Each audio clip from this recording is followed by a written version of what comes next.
Good evening, good evening. कैसे हैं सब लोग और पढ़ाई वगैरह कैसी हो रही है? इससे पहले के 4 लेक्चर जो पढ़ाए वो समझ में आ गए हैं अच्छे से? फिलहाल डाउट्स बहुत कम आ रहे हैं, नहीं यूँ कहें कि ना के बराबर आ रहे हैं। इसका मतलब डाउट्स ऑलरेडी कवर अप है, चीज़ें सारी समझ में आ रही हैं। ओके, तो आज स्टार्ट करते हैं बायो अवेलेबिलिटी, जिसको कि हम ऑलरेडी समझ चुके हैं। आज थोड़ा डिटेल में देखेंगे इसको कि बायो अवेलेबिलिटी में और क्या क्या चीज़ें हो सकती हैं और फैक्टर्स अफेक्टिंग, जो कि मेन क्वेश्चन यहीं से आता है। डायरेक्ट 3 मार्क्स में क्वेश्चन आता है कि what are the factors which affect the bioavailability. ठीक है ना, जैव उपलब्धता और उसे प्रभावित करने वाले कारक।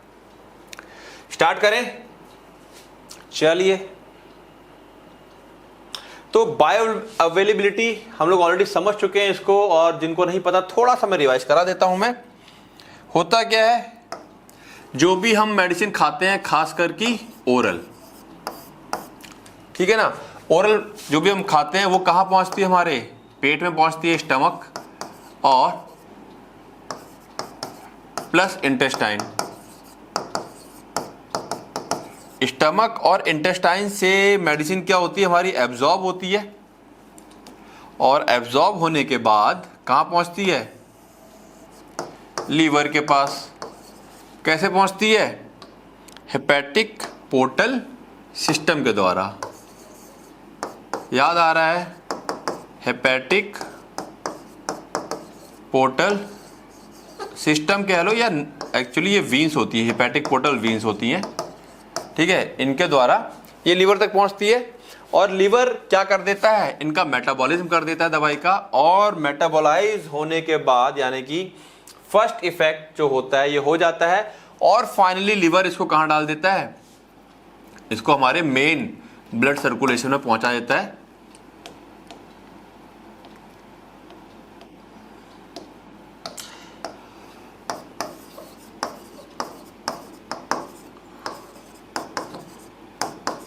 ठीक है, कैसे पहुंचाते हैं ब्लड सर्कुलेशन में? लीवर से एक्चुअली जो सप्लाई है ब्लड की, वो डायरेक्ट कहां पहुंचती है? हार्ट के पास।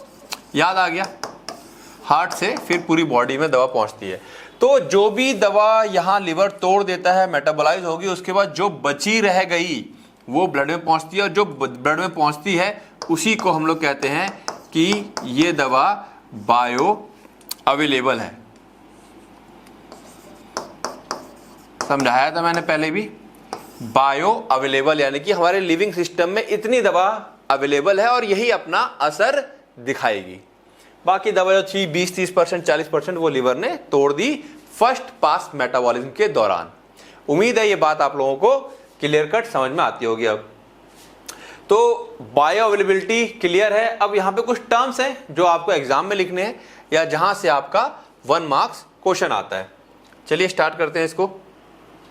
Okay, it is a proportion of substance. यह है सब्सटेंस का वह प्रोपोर्शन है, किस रेशो में कितना प्रोपोर्शन पहुंच रहा है। सब्सटेंस में कुछ भी हो सकता है, हमारा ड्रग हो सकता है, जो हम न्यूट्रिएंट खा रहे हैं वो हो सकता है, या कोई सप्लीमेंट ले रहे हैं, वो जो भी कोई चीज हम खा रहे हैं उसका कितना हिस्सा, ठीक है, उसका कितना हिस्सा या क्या अनुपात है जो कि एक्चुअली एंटर करता है, ठीक है, जाता है हमारे सर्कुलेशन में एंड हैव एन इफेक्ट, और जा करके बॉडी में असर दिखाए। तो यहां पर हम ड्रग के मामले में बात कर रहे हैं, तो दवाई को लेके स्पेशली बात करेंगे, दवाई कितनी पहुंची हमारे ब्लड सर्कुलेशन में, ठीक है।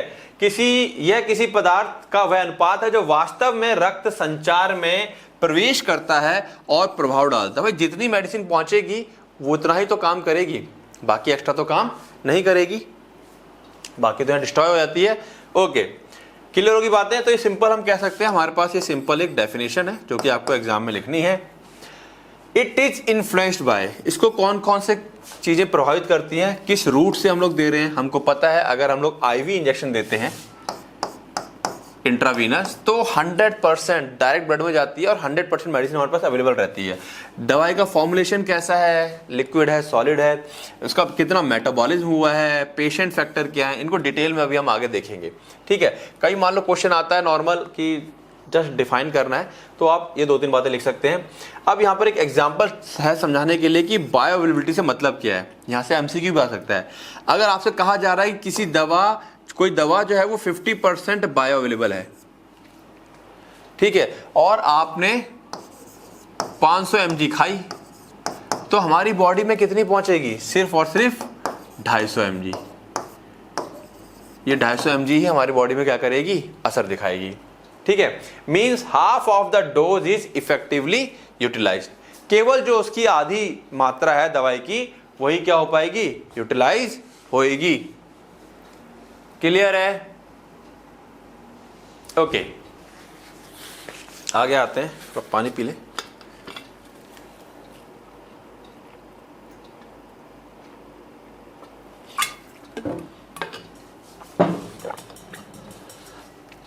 ओके, नेक्स्ट है इंट्रावेनस ड्रग्स हैव 100% बायोअवेलेबिलिटी। ये आपका एमसीक्यू बहुत पूछा जाता है कि कौन से रूट से 100% बायोअवेलेबिलिटी मिलती है? तो इंट्रावेनस रूट है। Oral drug affected by first pass metabolism. Oral drugs क्यों नहीं 100% अवेलेबल हो पाते हैं? क्योंकि उनको फर्स्ट पास मेटाबॉलिज्म से गुजरना होता है। ठीक है, इंट्रामस्कुलर इंजेक्शन है या सबलिंगुअल है या ट्रांसडर्मल, आईवी के अलावा किसी भी और रूट से अगर हम देते हैं दवा तो वो 100% नहीं पहुंचती। हाँ, काफी ज्यादा अच्छी मात्रा में पहुंचती है। जैसे आईएम है, वो ओरल के कंपैरिजन में काफी अच्छी क्वांटिटी में हमारी ब्लड में पहुंच जाएगी, बट अफेक्ट होती है। क्यों अफेक्ट होती है? उसका रीजन होता है कि वो किस तरह से एब्जॉर्ब हो रही है। अब जो इंट्रामस्कुलर है वो पहले क्या करेंगी? मसल्स को क्रॉस करेंगी। ठीक है, जो सेल्स के बैरियर हैं, टिश्यूज के बैरियर, उनको क्रॉस करके फिर ब्लड में जाती है, तो एब्जॉर्प्शन में थोड़ा सा अफेक्ट आ सकता है। तो इसकी वजह से ये 100% नहीं होते हैं, ध्यान रखना। These are not 100%, only 100% is IV. Clear है? Okay, now determination. ये भी आपका अच्छा क्वेश्चन आता है कि भाई बायोअवेलेबिलिटी को हम डिटरमाइन कैसे करते हैं, इसका क्या फॉर्मूला है? ये 1 मार्क्स क्वेश्चन में आया हुआ है। फॉर्मूला आया, केवल कैलकुलेशन नहीं आती है। तो सिंपल सी कहानी क्या है, हमको किसी का रेशो निकालना है कि भाई कितना है। हम कहते हैं कितने मार्क्स आए, तो किससे निकालते हैं? हम टोटल से तो निकालते हैं। 100 में से कितने नंबर आए? 80 आए, 50 आए। तो नीचे क्या है? टोटल, और ऊपर कितने हैं? जितना अवेलेबल हुआ। तो यानी कि हम लोग सिंपल क्या करने वाला है, यहां से एक बात हमारे दिमाग में क्लियर हो रही है कि भाई 100% कैसे अवेलेबल होगी? IV route. तो हम लोग आईवी रूट में कितनी अवेलेबल है और ओरल में कितनी अवेलेबल है, ठीक है, दोनों को रेशो निकाल के इनटू क्या कर लेते हैं? 100 कर लेते हैं। ये निकलता कैसे है? इसका लैब में प्रॉपर टेस्टिंग होती है। ठीक है, एक ग्राफ बनता है। हम लोग एक दवा को क्या करते हैं? आईवी देते हैं, तो उसका कुछ कर्व ये आता है, कर्व के माध्यम से निकाला जाता है। ठीक है, तो इस कर्व का एरिया कैलकुलेट कर लिया जाता है, एरिया अंडर द कर्व। ठीक है, ये एरिया निकाला जाता है। फिर हम लोग क्या करते हैं? उसको ओरल देते हैं, उसका एरिया देख लेते हैं। तो एरिया अंडर कर्व जो ओरल वाला है, AUC, ये ऊपर रखा जाता है। एरिया अंडर कर्व जो IV है वो नीचे रखा जाता है, इनटू 100 कर देते हैं, और हमारे पास बायो अवेलेबिलिटी निकल आती है। ये फॉर्मूला आपको याद रखना है, इंपॉर्टेंट है। एरिया अंडर द कर्व, फिर एरिया के माध्यम से हम लोग कई सारी चीजें निकालते हैं, फिजिक्स में पढ़ा होगा। तो यहाँ पे भी हम लोग ग्राफ तैयार करते हैं और एक एरिया ड्रॉ करते हैं ग्राफिकली। उसके हेल्प से हम लोग क्या निकालते हैं? बायो अवेलेबिलिटी को कैलकुलेट करते हैं। ठीक है, तो बायो अवेलेबिलिटी को कैसे कैलकुलेट किया जाता है, क्लियर हुआ? उसका फॉर्मूला समझ में आ गया? ठीक है, ओके, आगे आते हैं। तो ये कुछ बेसिक बातें, और ये सारे के सारे पॉइंट आपके इंपॉर्टेंट है। हर पॉइंट से पहले तो खैर डेफिनेशन ही था, बाकी सारे पॉइंट से आपका कहीं ना कहीं MCQ बनता है, तो दिमाग में सेट रखना है आपको। Factors affecting bioavailability. देखो यहाँ पे अब जो फैक्टर्स हैं वो आपको दिखाई पड़ेंगे कि जो फर्स्ट पास मेटाबॉलिज्म में पढ़े हमने, या जो हम लोगों ने उसमें पढ़े एब्जॉर्प्शन में पढ़ा, वो कुछ चीजें मैचिंग करती हुई नजर आएंगी। देखते हैं कैसे। सबसे पहले हम बात करें ड्रग स्पेसिफिक फैक्टर की। बायो अवेलेबिलिटी में जो ड्रग से रिलेटेड फैक्टर्स हैं वो किस तरह से इसको अफेक्ट करते हैं। जैसे कि अगर कोई दवा पुअरली वाटर सॉल्युबल है, तो जैसे कि एग्जांपल भी देते हैं ग्लिसोफल्विन, तो अब पानी में ही अच्छी तरीके से डिसॉल्व नहीं हो पा रही है, तो वहीं से ही कम पहुंचेगी, फिर थोड़ा बहुत लिवर मेटाबोलाइज कर देगा, तो फिर उसकी बायोअवेलेबिलिटी क्या हो जाएगी? कम हो जाएगी। यानी कि पुअरली वाटर सॉल्युबल ड्रग्स हैं, उनकी बायो अवेलेबिलिटी कम रहेगी। लाइपोफिलिसिटी, ये अच्छे से क्या करते हैं, सेल मेम्ब्रेन को क्रॉस कर पाएंगे। Drugs need some lipid solubility, उनको लिपिड सॉल्युबिलिटी चाहिए होती है टू क्रॉस सेल मेम्ब्रेन। ठीक है, इस यही वजह है कि जो दवाएं ज़्यादा हाईली पोलर होती हैं, यानी कि ज़्यादा वाटर सॉल्युबल है, ठीक है, तो अगर मैं कहूँ हमारे पास दो दवाई हैं, एक ए है एक बी है, ठीक है, और जो ए की लाइपोफिलिसिटी है वो ज़्यादा है बी से। क्या चीज़, लाइपोफिलिसिटी, ठीक है, यानी कि वसा प्रेमी। तो वसा में कौन ज़्यादा अच्छे से डिजॉल्व होता है, ए, बी उतना अच्छा डिजॉल्व नहीं होता है। तो ए की बायो अवेलेबिलिटी क्या रहेगी, ज़्यादा रहेगी, डेट इज द लाइपोफिलिसिटी। ठीक है, बात समझ में आई? ओके, इसका एक यहाँ पे एग्जांपल्स हैं हमारे पास। पहला है डायज़ेपाम का। अच्छा, यहाँ पर बेटा जो मैंने एग्जांपल दिए आप लोगों को, ध्यान रखना ये एग्जांपल अभी आपको यहाँ पे टकराएंगे या पूरे जो हम करेंगे फार्माकोलॉजी या कोई और टॉपिक सब्जेक्ट पढ़ रहे होंगे तो कहीं ना कहीं ये एग्जांपल इतने कॉमन है टकराएंगे, और यहीं ये एग्जांपल से ही क्वेश्चन उठने की संभावना बहुत ज़्यादा होती है। तो डायज़ेपाम हम सब लोग जानते हैं, कॉमन ड्रग है हमारे पास, ठीक है। तो ये लिपिड सॉल्युबल होती है, तो अच्छा खासा एब्जॉर्ब होती है, ये इसकी एब्जॉर्ब काफ़ी तेज़ी से होती है। वहीं पर आप लोगों ने नाम सुना होगा जेंटामाइसिन। जेंटामाइसिन का आपने इंजेक्शन ही देखा होगा, उसकी टैबलेट वगैरह नहीं देखी होंगी। क्यों? क्योंकि ये हाईली पोलर होता है, पोलर कह सकते हैं, वाटर सॉल्युबल इसकी ज़्यादा होती है या वाटर लविंग ज़्यादा होता है। बाइपोलर लेयर को क्रॉस करने की क्षमता इसकी बहुत कम होती है, ठीक है। क्रॉस मेम्ब्रेन पुअरली, मेम्ब्रेन को अच्छे से क्रॉस नहीं कर पाता है, इसकी वजह से ये हमेशा क्या होता है, आपको कैसे मिलेगा, इंजेक्शन के फॉर्म में मिलता है कि डायरेक्ट आप इसको या IM लगा दो या IV लगा दो, ठीक है। देन केमिकल स्टेबिलिटी, पहला फैक्टर क्या आ गया, उसकी सॉल्युबिलिटी, कि वो वाटर सॉल्युबल ज़्यादा अच्छा है या लिपिड सॉल्युबल ज़्यादा अच्छा है। तो हमने देखा कि जो लिपिड सॉल्युबल ज़्यादा अच्छे हैं उनकी बायो अवेलेबिलिटी ज़्यादा अच्छी रहती है। केमिकल स्टेबिलिटी की बात करें कि अगर कोई दवा पेट के एसिड या पेट में जो एंजाइम है उनके द्वारा तोड़ दी जाती है, डिग्रेड कर दी जाती है, ठीक है, तो जाहिर सी बात है एक तो फर्स्ट पास मेटाबॉलिज्म से भी गुजरना है, वहां से टूटेगी, साथ साथ में स्टमक के जो एसिड और एंजाइम है उन्होंने भी उसको तोड़ दिया, तो उसकी बायो अवेलेबिलिटी और कम हो जाएगी, ठीक है। रिड्यूसेस बायो अवेलेबिलिटी, जैव उपलब्धता कम करता है कौन, स्टमक के एसिड और एंजाइम अगर उस दवा को तोड़ते हैं। इसका बड़ा अच्छा एग्जाम्पल हमने लिया था, शायद आगे भी आने वाला है, इंसुलिन का एग्जाम्पल है इंसुलिन का। इंसुलिन के इंजेक्शन ही क्यों आते हैं, टैबलेट क्यों नहीं आती कोई, ठीक है। तो इसका एग्जांपल है, इंसुलिन एक प्रोटीन होता है, ठीक है, तो जब हम इसको ओरली देंगे, मुंह से खाएंगे, तो स्टमक का एसिड इसको तोड़ेगा और जो स्टमक के डाइजेस्टिव एंजाइम है, ठीक है, जो उसके पाचक एंजाइम होते हैं वो उसको पचा देते हैं, डाइजेस्ट कर जाते हैं, तो वो पहुंचती ही नहीं। अगर आपने ओरली खाई इंसुलिन की टैबलेट तो हमारे ब्लड में पहुंचेगी ही नहीं, असर ही नहीं करेगी, ठीक है। तो it never reaches the blood stream, very common example, why insulin is always available in the form of injection. या जो इंसुलिन है वो इंजेक्शन के फॉर्म में क्यों होता है, हमेशा टैबलेट के फॉर्म में क्यों नहीं होता है, और इंसुलिन एक रोजमर्रा की दवा है आजकल, ठीक है। Therefore insulin is given by subcutaneous injection, इसीलिए इंसुलिन को हमेशा क्या दिया जाता है, त्वचा के नीचे सबक्यूटेनियसली दिया जाता है।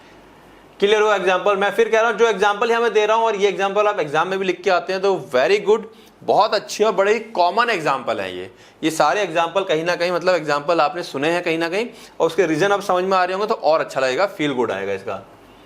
तो केमिकल स्टेबिलिटी से कॉन्सेप्ट समझ में आ गया, चलिए आगे। पार्टिकल साइज एंड फॉर्मुलेशन, भाई जाहिर सी बात है अगर छोटा साइज होगा तो ज्यादा अच्छे से घुलेगा, ठीक है, इसीलिए आजकल माइक्रोनाइज्ड पाउडर आ रहे हैं, जैसे एस्पिरिन की टैबलेट वगैरह है, पानी में घोल देते हैं, पी जाते हैं, ठीक है। कंट्रोल्ड रिलीज फॉर्मुलेशन, जो कंट्रोल्ड रिलीज है या एक्सटेंडेड रिलीज है उसका ऑब्जॉर्प्शन बदल जाता है, धीरे धीरे एब्जॉर्ब होता है ताकि लंबे समय तक एक समान इफेक्ट रहे। तो जिस तरह का उसका फॉर्मुलेशन है उसके हिसाब से उसका क्या है, बायो अवेलेबिलिटी में फर्क आ जाएगा। नाउ आयनाइजेशन या पीएच डिपेंडेंसी से हम कह सकते हैं दवा के दो रूप में मौजूद होता है, एक नॉन आयनाइज्ड फॉर्म में रहती है, जो नॉन आयनाइज्ड होती है वो लिपिड सॉल्युबल होती है, अच्छे से एब्जॉर्ब हो जाएगी, ठीक है, और जो आयनाइज फॉर्म होती है वो वाटर सॉल्युबल होती है और इसीलिए पुअरली एब्जॉर्ब होती है। तो आयनाइज और नॉन आयनाइज की बात करें तो जो नॉन आयनाइज फॉर्म है वो लिपिड में अच्छे से सॉल्युबल होती है अगर नॉन आयनाइज रहेगी तो, और जो आयनाइज फॉर्म है वो वाटर सॉल्युबल होती है तो पुअरली एब्जॉर्ब होती है। ठीक है, तो यही वजह है कि जो नॉन आयनाइज्ड मेडिसिन, यहाँ पर अभी जो हमने पिछले फैक्टर्स पढ़े थे उसमें नॉन आयनाइज्ड, यहाँ पे कंफ्यूजन ना पैदा हो तो बता दूं, नॉन आयनाइज्ड एसिडिक ड्रग्स कहां पर एब्जॉर्ब होंगे अच्छे से? स्टमक में। याद आया? ये बना कॉन्सेप्ट, कंफ्यूज मत कर जाना। नॉन आयनाइज्ड बेसिक ड्रग्स कहां पर अच्छे से एब्जॉर्ब होंगी? ये एब्जॉर्ब होंगी अच्छे से इंटेस्टाइन में, लेकिन होनी कैसी चाहिए? Non ionised form. कैसी होनी चाहिए? Non ionised form. ठीक है, गैर आयनित रूप। क्लियर है बातें? ओके, अब यहां पर एक बड़ा ही अच्छा वो है इक्वेशन है, एक साइंटिस्ट है हेंडरसन हैसेलबाल्च इक्वेशन कहा जाता है। इन्होंने एक इक्वेशन बनाई थी, प्रेडिक्ट कर किया था how much drug is ionized at a given pH. पेट में अगर पीएच इतना है तो दवा कितनी आयनाइज हो जाएगी। ठीक है, किस पीएच पे कोई मेडिसिन कितनी आयनाइज हो सकती है। तो इनकी जो इक्वेशन है इसके ऊपर एमसीक्यू आने की संभावना रहती है। नाम से समझ जाना कि इन्होंने किसके ऊपर इक्वेशन बनाई है कि कोई दवा किसी पीएच पर कितनी आयनाइज होती है। कितनी आयनाइज होगी उसी हिसाब से उसका क्या है, एब्जॉर्प्शन डिसाइड होगा। जो कम आयनाइज होगी वो इजीली एब्जॉर्ब हो जाएगी, जो ज़्यादा आयनाइज होगी वो क्या होगी, इजीली एब्जॉर्ब नहीं होगी। ओके, चलिए आगे चलते हैं। इसके एग्जांपल में यहाँ पर एस्प्रिन है जो कि एक वीक एसिड होता है। एस्प्रिन है तो केमिकल ही ना, तो वीक एसिड है। ठीक है, कुछ लोग कहते हैं कि सर, कई बार पढ़ाते वक्त पहले बच्चे सवाल करते थे, अभी भी शायद दिमाग में आता होगा, सर हम लोग क्या एसिड और बेस खाते हैं? कि हाँ, जो भी हम केमिकल खा रहे हैं वो है तो एसिड या बेस ही। ठीक है, बात समझ में आ रहा है? ज़्यादातर वीक होते हैं। तो एस्प्रिन जो है वो एक वीक एसिड है, केमिकल है, एसिड है।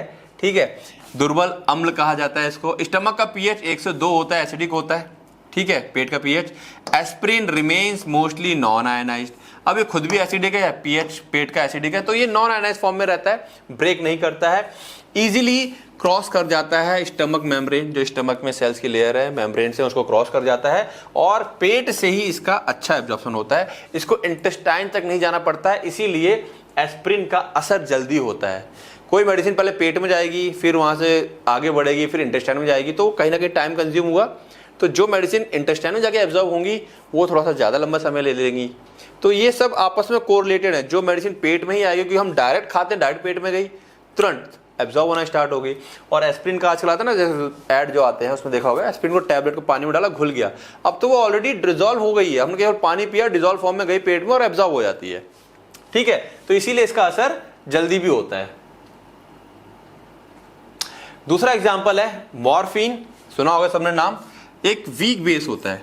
ठीक है, बेस है तो स्टमक का पीएच एसिडिक है, तो मॉर्फिन बिकम आयनाइज्ड। स्टमक में जाकर के ये क्या हो जाता है, आयनाइज्ड हो जाता है। एसिड के साथ बेस रिएक्ट करेगा तो क्या होगा, ब्रेक कर जाएगा।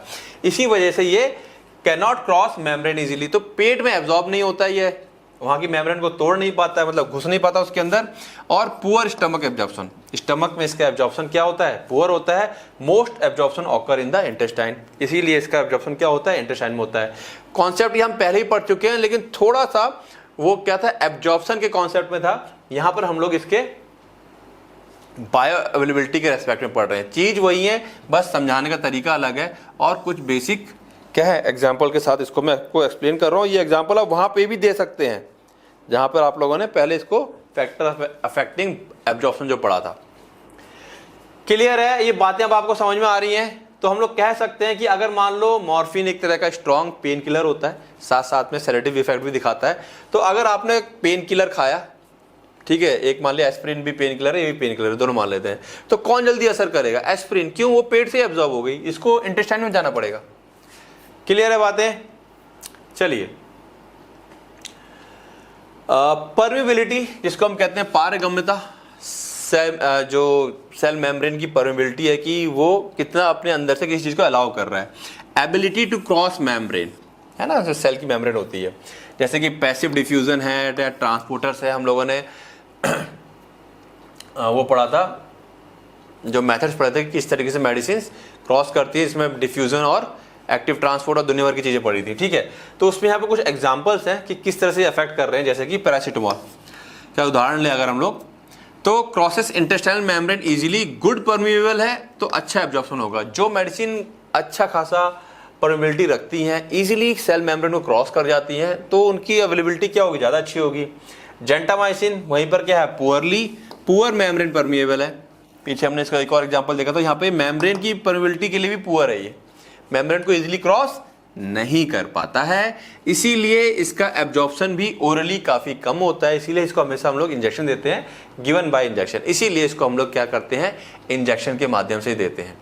ठीक है, तो अब आपको अगर कोई क्वेश्चन पूछता है, नेक्स्ट टॉपिक क्या है, फिजियोलॉजिकल फैक्टर। चलिए, अब अगर मैं कहूं कि किसी मेडिसिन को कोई आपसे पूछ ले कि किसी मेडिसिन का आईवी रूप ही क्यों आता है, या छोड़ो इसको भी, हाँ, और कोई बोल दे कि किसी चीज को हम इंजेक्शन के माध्यम से ही क्यों देते हैं, ठीक है, या कुछ मेडिसिन की इंजेक्शन ही क्यों आते हैं, उनकी टैबलेट क्यों अवेलेबल नहीं है, तो रीजन आपको समझ में आ रहे हैं। अब एब्जॉर्प्शन उनका पुअर होगा, बायोअवेलेबिलिटी पुअर होगी, तो उसकी वजह से उनकी टैबलेट्स अवेलेबल नहीं है, या वो पेट के एसिड या एंजाइम के द्वारा तोड़ दिया जा रहा होगा, जैसे कि इंसुलिन है। तो अब आप इस चीज का आंसर दे सकते हैं कि कोई कुछ खास मेडिसिन इंजेक्शन के रूप में क्यों अवेलेबल है और कुछ मेडिसिन टैबलेट के रूप में ही क्यों अवेलेबल है। ठीक है, तो ये आपको क्लियर कट समझ में आ रहा होगा, क्योंकि दवाई का हमारे ब्लड तक पहुंचना जरूरी है, और वो अगर उसकी बायो अवेलेबिलिटी बहुत कम है ओरली, सिंपल भी एक आंसर दे सकते हैं कि ओरली उस मेडिसिन की जो बायो अवेलेबिलिटी है वो ना के बराबर है, इसीलिए उसको हम हमेशा कैसे देते हैं, इंजेक्शन से देते हैं। बात समझ में आ गई है? ठीक है, अभी इसमें एक और चीज भी आएगी, आगे देखते हैं, उसमें मजेदार चीज आने वाली है। कुछ जो मन में चीजें रहती हैं वो क्लियर हो जाएंगी आपकी। वो टॉपिक क्या है, आगे देखते हैं आगे। अच्छा, दूसरा आ गया फिजियोलॉजिकल फैक्टर। ये जो फैक्टर पढ़े पहले वाले हमने, वो फैक्टर्स थे केवल जो दवाई से संबंधित, मतलब दवा के खुद के फैक्टर्स जो अफेक्ट करते हैं। अब फिजियोलॉजिकल यानी कि इंसान के अंदर के कारण जो कि बायोअवेलेबिलिटी को कम करते हैं या अफेक्ट करते हैं। सबसे पहला फर्स्ट पास मेटाबॉलिज्म, अब इसको समझाने की जरूरत नहीं है। इसमें एक एंजाइम आप जरूर याद कर लेंगे, लिवर के अंदर एक एंजाइम पाया जाता है CYP450। ये दवाइयों को बहुत तेजी से क्या करता है, मेटाबोलाइज करता है। इसका एक एग्जाम्पल दे रखा है। यही एक एंजाइम ऐसा है जिसकी वजह से जो प्रोप्रानोलोल मेडिसिन है वो 50% अपनी बायोअवेलेबिलिटी, मतलब उसकी 50% बायोअवेलेबिलिटी रह जाती है।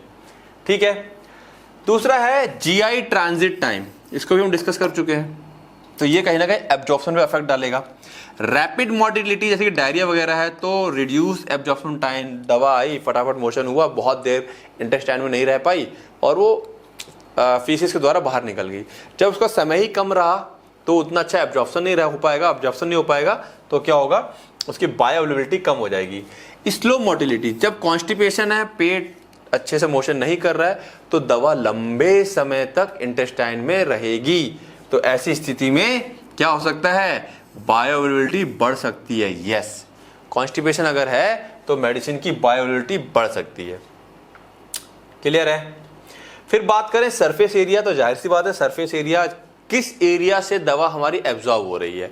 स्टमक और इंटेस्टाइन की अगर हम कंपेयर करें तो इंटेस्टाइन का सरफेस एरिया बहुत ज्यादा होता है। ठीक है, ये हम पढ़ भी चुके हैं। Most absorption occur in the small intestine, उसका लार्ज सरफेस एरिया होता है, इसीलिए वहां पे सबसे ज्यादा एब्जॉर्प्शन होता है। अगर कोई डिजीज कंडीशन है जैसे कि क्रॉन्स डिजीज है, तो वो क्या करता है, जो विलाई होते हैं, क्रॉन्स एक बीमारी है जिसमें क्या होता है, जो विलाई होते हैं ना, ये डिस्ट्रॉय हो जाते हैं, कम हो जाते हैं। एक तरह से कहते हैं विलाई कम हो जाएंगे तो दवा का एब्जॉर्प्शन भी कम हो जाएगा। तो अगर कोई बीमारी वाली अवस्था है तो फिर क्या होगा, सरफेस एरिया रिड्यूस हो जाएगा, उतना अच्छा एब्जॉर्प्शन नहीं होगा। एब्जॉर्प्शन नहीं होगा तो बायोअवेलेबिलिटी भी ऑलरेडी कम हो जाएगी। तो फैक्टर अफेक्टिंग जो एब्जॉर्प्शन है, वो सारे फैक्टर कहीं ना कहीं इनडायरेक्टली आपके बायोअवेलेबिलिटी में भी काउंट करेंगे। फिर गैस्ट्रिक एम्प्टिंग, पेट का खाली है, पेशेंट टेक पैरासीटामोल, मान लो उदाहरण के लिए समझते हैं इसको। ठीक है, पेशेंट ने पैरासीटामोल खाया फैटी मील के बाद, फैटी मील मतलब कुछ चिकनी चीजें खाई, पराठा खाया, तो फैट क्या करेगा, डिले करेगा स्टमक की एम्प्टिंग को, मतलब स्टमक अब जल्दी खाली नहीं होगा। फैट जो होता है धीरे धीरे जाता है, पास होता है आगे जा करके। Tablet remains in stomach longer, लंबे समय तक टैबलेट कहाँ रहेगी, पेट में रहेगी। अब वो इंटेस्टाइन में लेट पहुंची है तो एब्जॉर्प्शन भी लेट होगा, इसकी वजह से पेन में जो राहत है वो भी देरी से मिली। ठीक है, तो ये कई बार होता है, कुछ मेडिसिन होती हैं, कई बार हम लोग ऐसी चीज़ें खा लेते हैं कि दर्द में हम लोग कई बार सुना होगा, अरे यार कल शाम को तो खाई तो बड़ी जल्दी आराम पड़ गया था, आज खाइए तो आज यार बड़ा देर में आराम पड़ा मेरे को, या आज यार आराम नहीं पड़ रहा है। तो ये फैक्टर्स होते हैं जो अफेक्ट करते हैं इस तरीके से, ठीक है। तो बायोअवेलेबिलिटी हमारी अफेक्ट हो जाती है। Then gut microbiome, very important. Gut bacteria जो हमारे कहते हैं ना, हमारी बॉडी में गट में इंटेस्टाइन में जो बैक्टीरिया पाए जाते हैं, वो कुछ ड्रग्स को एक्टिवेट करते हैं और कुछ को डीएक्टिवेट कर देते हैं। जी हाँ, बैक्टीरिया काम करता है, कैसे समझते हैं।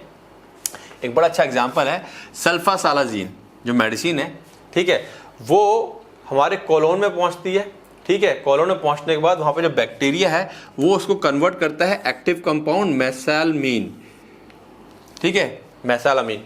तो अगर हमारे बैक्टीरिया ना हो तो ये दवाई काम ही नहीं करेगी, या अगर फिलहाल के लिए कोई ऐसी प्रॉब्लम होगी जिसकी वजह से हमारे पेट के बैक्टीरिया अफेक्ट हो गए, यहाँ आंतों के बैक्टीरिया, तो ये दवाई उतना अच्छा काम नहीं करेगी, उतनी अच्छी इसकी बायोअवेलेबिलिटी नहीं होगी, ठीक है। बात समझ में आ रही है, कौन कौन से फैक्टर अफेक्ट कर रहे हैं।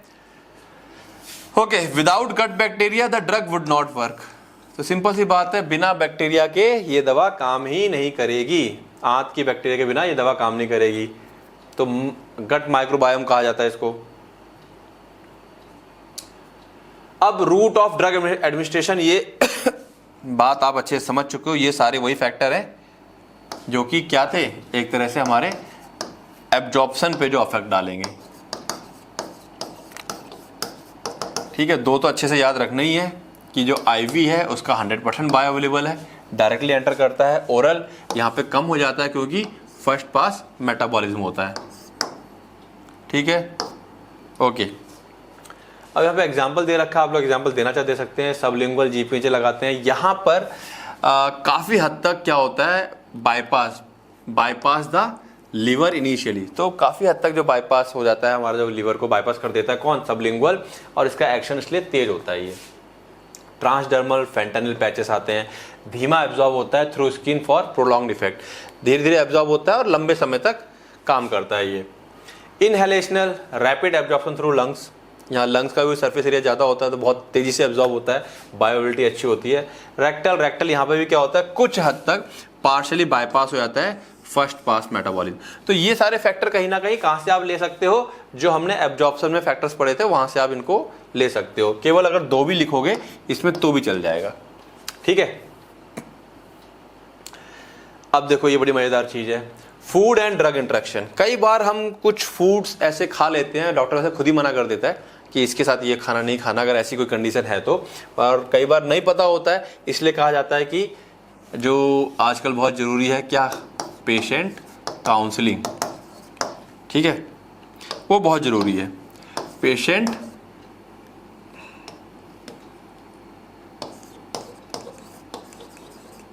काउंसलिंग, है ना। फार्मासिस्ट जो होता है प्रॉपर काउंसलिंग करता है पेशेंट की, क्या बीमारी है, कौन सी टैबलेट चल रही है, क्या फूड लेना है, क्या फूड नहीं लेना है। तो जैसे कि कुछ फूड क्या करते हैं, उसको बढ़ा सकते हैं, कुछ घटा सकते हैं। जैसे इंक्रीज की बात करें, अगर हम लोग कोई फैटी मील लेते हैं, चिकनाई युक्त खाना खाते हैं, ठीक है, improve dissolution of lipophilic drugs, तो जो लाइपोफिलिक ड्रग्स हैं उनका डिजोल्यूशन बहुत अच्छा हो जाता है और उनकी फिर बायोअवेलेबिलिटी भी क्या हो जाएगी, अच्छी हो जाएगी। कुछ डिक्रीज कर जाती हैं। कैल्शियम रिच फूड जिनके अंदर कैल्शियम होता है, जैसे कि मिल्क वगैरह है, वो एक इनसॉल्युबल कॉम्प्लेक्स बना लेते हैं टेट्रासाइक्लिन। अगर आप टेट्रासाइक्लिन एंटीबायोटिक्स ले रहे हैं और साथ में आपने दूध ले लिया है, तो दूध के साथ मिलके वो एक कॉम्प्लेक्स बना लेता है जो कि सॉल्युबल ही नहीं होता है।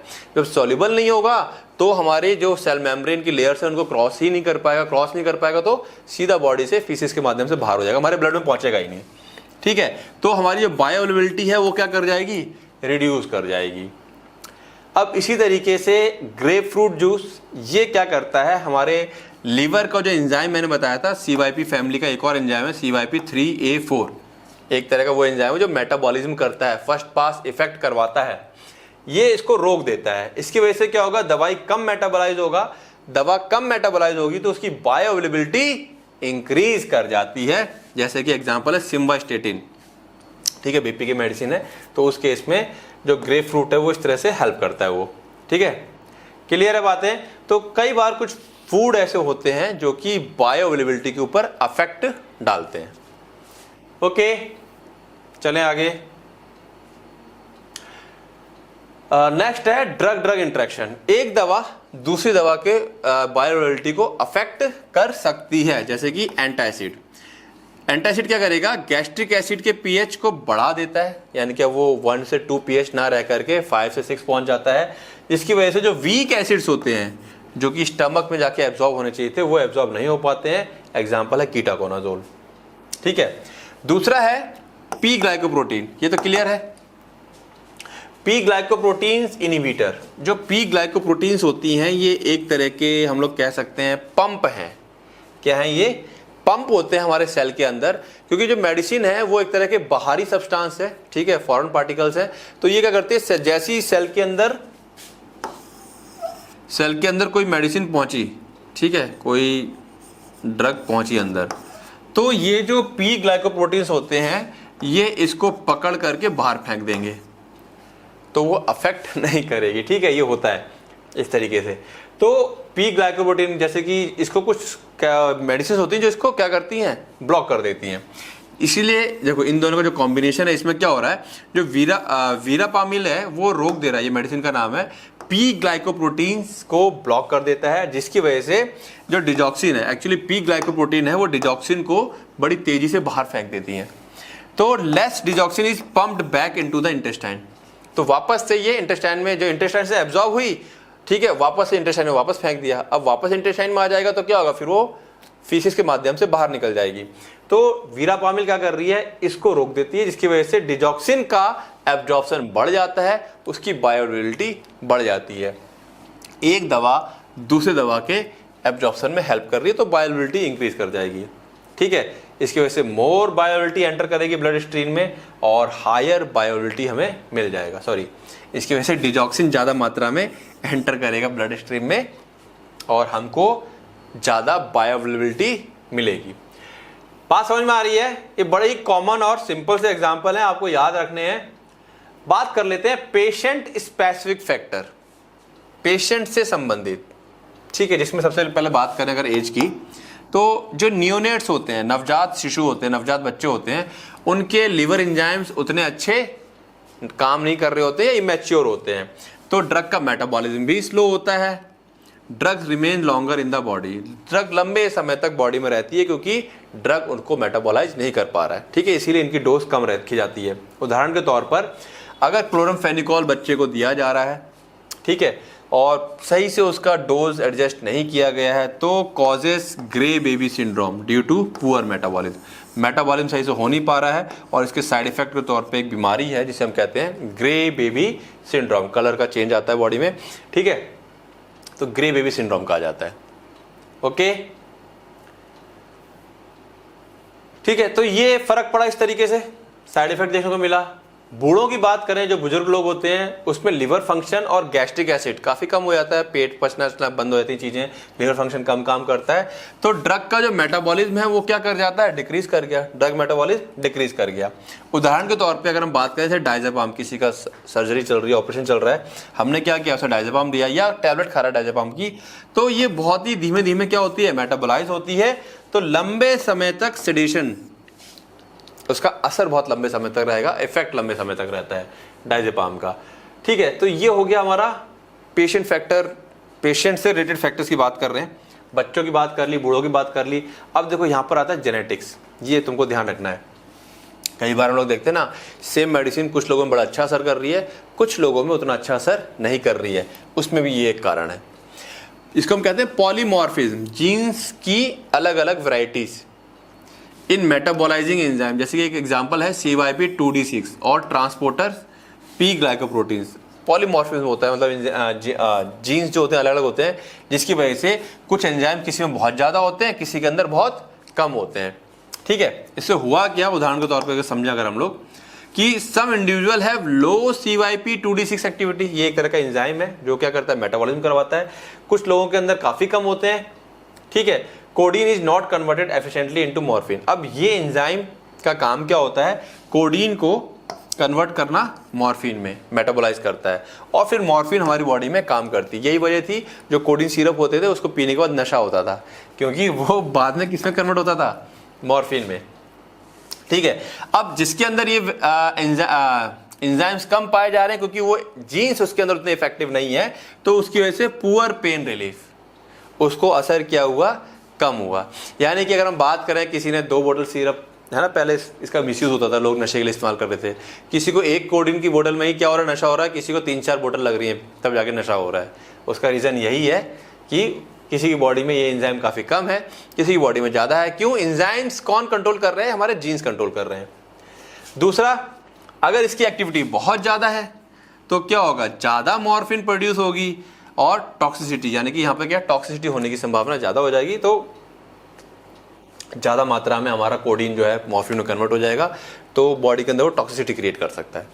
ठीक है, क्लियर है। तो बहुत सारे फैक्टर्स हैं, धीरे धीरे इनको दिमाग में सेट कर लेना है, और ये आपको दिमाग में सेट हो गए तो दोबारा पढ़ने की जरूरत भी नहीं पड़ेगी। चलें, नेक्स्ट है डिजीज स्टेट। कुछ बीमारियां होती है, जैसे हमने एक पीछे पढ़ी थी, क्रोन डिजीज पढ़ी थी। ठीक है, जैसे यहाँ पर एक लिवर सिरोसिस है, एक तरह की लिवर की दिक्कत होती है। ये क्या करता है, इसकी वजह से फर्स्ट पास मेटाबॉलिज्म हमारा कम हो गया। अब जब फर्स्ट पास मेटाबॉलिज्म हो ही नहीं रहा है तो फिर क्या होगा, increase bioavailability of drugs like morphine. इनकी बायोअवेलेबिलिटी क्या होगी, बढ़ जाएगी। कुछ लोगों में एक्लोरहाइड्रिया हो जाता है, यानी कि लो स्टमक एसिड।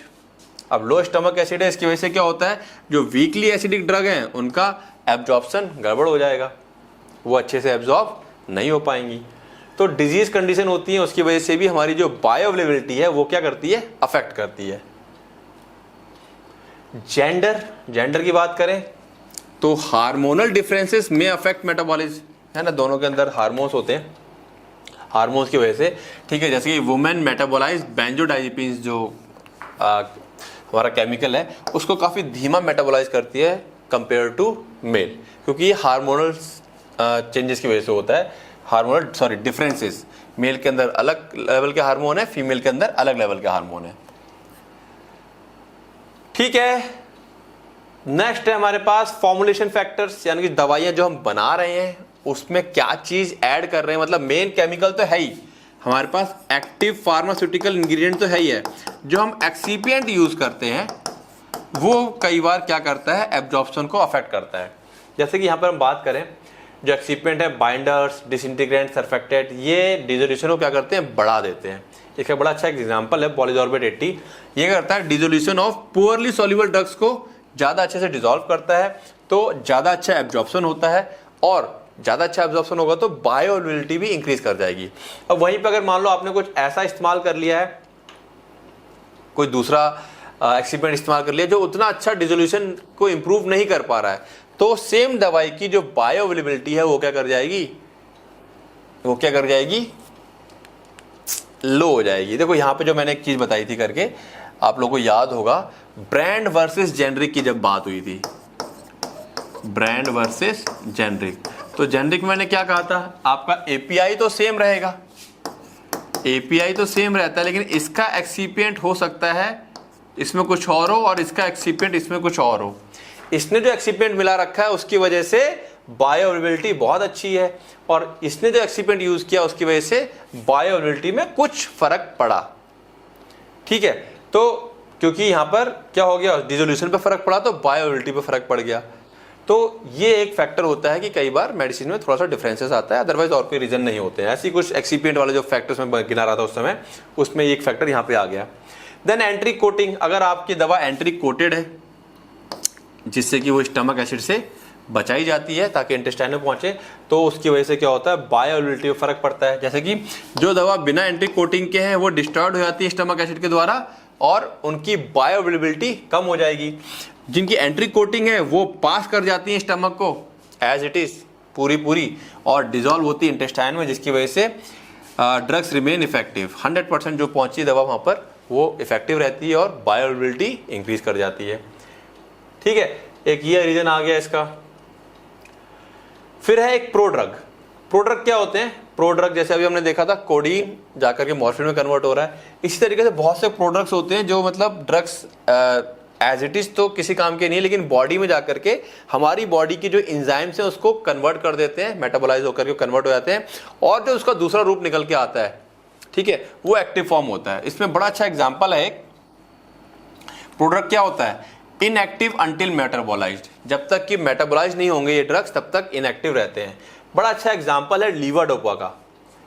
ये इनएक्टिव फॉर्म होती है, क्रॉस कर जाती है ब्लड ब्रेन बैरियर को। देखो इसको हमेशा इनएक्टिव फॉर्म में ही दिया जाता है, क्योंकि ब्लड ब्रेन बैरियर, जिसको डिटेल में पढ़ेंगे आगे जा करके, तो ब्लड ब्रेन बैरियर्स को क्रॉस करना हर मेडिसिन की बस की बात नहीं होती है। तो ये जिसका प्रोडक्ट फॉर्म है वो ब्रेन के बैरियर को अच्छे से क्रॉस कर पाता है और वहां अंदर जाने के बाद डोपामाइन में कन्वर्ट होता है, ठीक है, जिससे कि पार्किंसन डिजीज का अच्छे से क्या हो पाता है? इलाज हो पाता है। अब क्वेश्चन आता है कि why not give dopamine directly? Dopamine को हम डायरेक्टली क्यों नहीं देते हैं? उसका रीजन यही है, because dopamine can not cross blood brain barrier whereas levodopa can. Levodopa क्या कर सकता है? ब्लड ब्रेन बैरियर को क्रॉस कर सकता है। तो ये बहुत सारे एग्जाम्पल्स हैं और जो आपको याद रहेंगे और एग्जाम में साथ में लिख के आओगे तो काफी अच्छा स्कोर आप करोगे। तो ये सारे फैक्टर्स थे, याद रखना है। फैक्टर्स के ऊपर डायरेक्ट क्वेश्चन आता है 3 नंबर का, तो बहुत सारे फैक्टर्स गिनाए हैं आप। 3 नंबर के हिसाब से 6 और 5 मार्क्स के हिसाब से 10 पॉइंट्स आपको याद रखने, जैसा कि मैंने बताया। ठीक है, पढ़ते रहो, रिवाइज करते रहो। मिलते हैं कल की क्लास में। Okay, good night.